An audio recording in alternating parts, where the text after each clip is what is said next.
Hi, everyone. We just wanted to make a video for you to explain what we do at our live Q&A community events.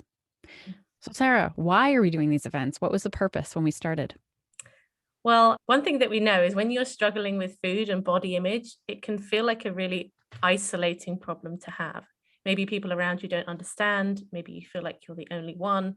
So, one of the things that we talked about doing and what we have been doing is creating spaces to bring people together where you can meet other people who understand what it's like to struggle with food and to struggle with body image.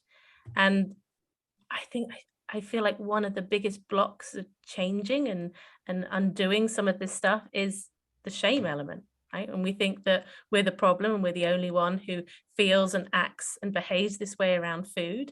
I think that just keeps us in the shame cycles over and over again. That was a Mm. big part of it for me. I don't know if there's anything that you wanted to add about why we're doing these events for people. Mm. A lot of it, human connection. I think when we're sensitive people, or when we have gotten, our world has gotten so small from binge eating, we have lost a lot of the human connection that brings us so much joy and reminds us that we're not alone. And so I think these communities are great spaces to be able to connect with other people and feel like other people are echoing your same thoughts and feelings and what you're going through, and knowing that you have some virtual hands to hold anyway. hmm So, what's the format then, Steph? What is it people could expect from coming to one of our events? So we host the calls on Zoom, and you are free to submit questions prior to the event if you want to make sure that they get answered and that we see them. You're also, we invite people to speak in the chat to one another, and we're looking at the chat as well. It's an open forum, so we do identify patterns and themes that are coming up among the questions, and speak to our own stories, our own experiences, and invite you to share as much as you are comfortable.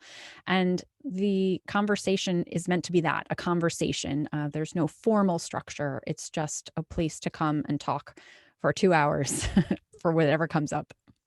Yeah, and people use it to share their stories. Sometimes people just want to be able to speak to us and connect with us as well. So there's an opportunity in the event to virtually raise your hand on Zoom, and we will come to you and you can share with us or ask us questions or just have a conversation.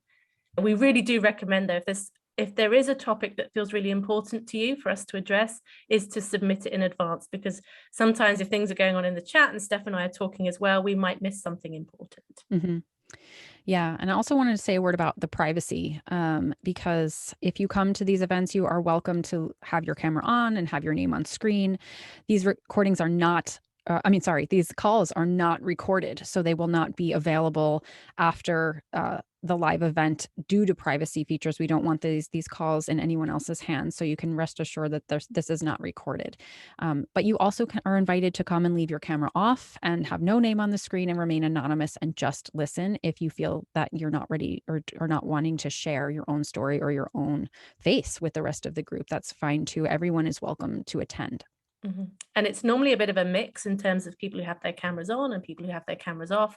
So you're not out of place if you wanted to do either Mhm. of those things. Some people like to have their cameras on because they feel more connected, being seen as well. And having them off as well is not a problem at all. From a cost perspective, we've got a recommended ticket price of 20 British pounds, which is what in dollars, Steph? It's between $26 and $27. Yeah. And then Eventbrite does add a fee onto that. However, if money is just a bit tight for you at the moment, or even if you just don't want to pay that much, there is a pay what you can afford option. And if you want to come to these events, we want to have you at these events. So we would much rather people come and pay less and be here and be part of the community, than to not come because they feel like it's a bit more money that they have or that they want to spend. Mhm. So we hope to see you there, and you can always check our links on this website page to see when the next event is scheduled for. Mhm.